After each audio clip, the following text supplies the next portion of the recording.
وعلیکم السلام ورحمۃ اللہ وبرکاتہ۔ محترم بھائی کا سوال ہے کہ ایک قبر میں دو مردوں کو دفنایا جا سکتا ہے؟ جی بالکل جائز درست ہے، اس میں تو کوئی حرج والی بات ہی نہیں ہے۔ جی نبی کریم صلی اللہ علیہ وآلہ وسلم نے احد کے شہیدوں کے متعلق یہ فرمایا تھا نا کہ ایک قبر کے اندر دو یا تین آدمیوں کو رکھو، یعنی دو کو یا تین کو رکھ لو۔ یہ تو حدیث سنن نبی داود کتاب الجنائز کے اندر موجود ہے۔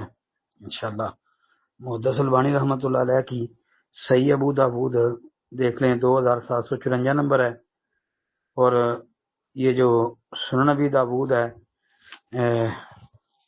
اس کے اندر 3215 نمبر پر یہ حدیث موجود ہے کتاب الجنائز میں۔ تو بالکل یہ جائز ہے، درست ہے، اس میں تو کوئی حرج والی بات ہی نہیں ہے۔ جی السلام علیکم ورحمۃ اللہ۔ وعلیکم السلام ورحمۃ اللہ وبرکاتہ۔ محترم بھائی لکھتے ہیں، جی امام مہدی کون ہے؟ اس کے بارے میں جو احادیث آئی ہیں ان کی صحت کا کیا حکم ہے؟ امام مہدی رحمہ اللہ پیدا ہو گیا ہے یا قرب قیامت پیدا ہوں گے؟ شیعہ مذہب میں ان کا 12واں امام جو ہے، جو پیدا بھی ہو کر ایک نامعلوم غار میں پناہ گزین ہے، وہ قرب قیامت نکلے گا، اس بارے میں صحیح کیا ہے رہنمائی؟ شیعہ رافضی تو جھوٹ بولتے ہیں نا، ان کو تو آپ چھوڑ دینا، جی ان کی تو بات ہی نہ کریں۔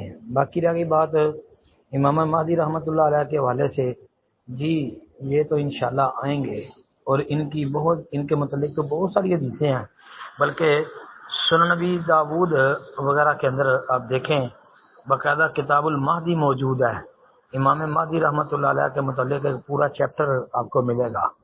اس کے علاوہ صحیح ابن حبان وغیرہ کے اندر بھی آپ کو اس کے متعلق حدیث ملے گی، اور پھر آپ اگر غور کریں تو صحیح مسلم وغیرہ کے اندر بھی آپ کو روایت مل جائے گی۔ جس طرح کہ ایک حدیث ہے، جابر رضی اللہ عنہ بیان کرتے ہیں، صحیح مسلم کتاب الایمان میں 395 نمبر حدیث ہے کہ میری امت کی ایک جماعت ہمیشہ حق کے لیے لڑتی رہے گی اور قیامت تک اپنے مخالفین پر غالب رہے گی۔ پھر عیسیٰ ابن مریم علیہ السلام نازل ہوں گے، پس مسلمانوں کا امیر ان سے کہے گا آئیے اور ہمیں نماز پڑھائیے۔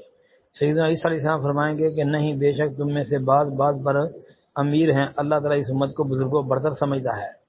اور جابر رضی اللہ عنہ کی ہی بیان کردہ حدیث وہ بھی صحیح مسلم مستدرک حاکم مسند احمد وغیرہ کے اندر موجود ہے، جس میں مختلف الفاظ کے ساتھ حدیث آتی ہے کہ آخری زمانے میں ایک بادشاہ ہوگا، لوگوں میں مال تقسیم کرے گا اور اس مال کو شمار نہیں کرے گا، یعنی گن کے نہیں دے گا، بغیر گنے دیتا جائے گا۔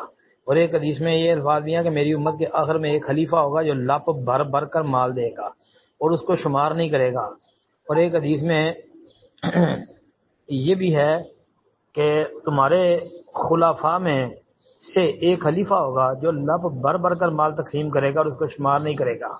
یہ روایتیں آپ کو مسند احمد مستدرک حاکم اور صحیح مسلم کے اندر سے مل جائیں گی۔ صحیح مسلم کتاب الفتن آپ دیکھ لیں، تو اس لیے یہ مراد امام مہدی رحمۃ اللہ علیہ ہی ہیں۔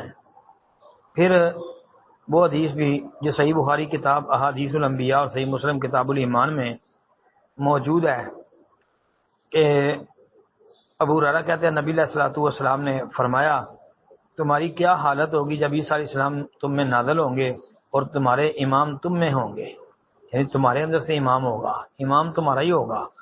ہاں جی، اور بہت ساری آپ کو روایات اس طرح کی مل جائیں گی جن سے پتہ چلتا ہے امام مہدی رحمۃ اللہ علیہ کے آنے کا۔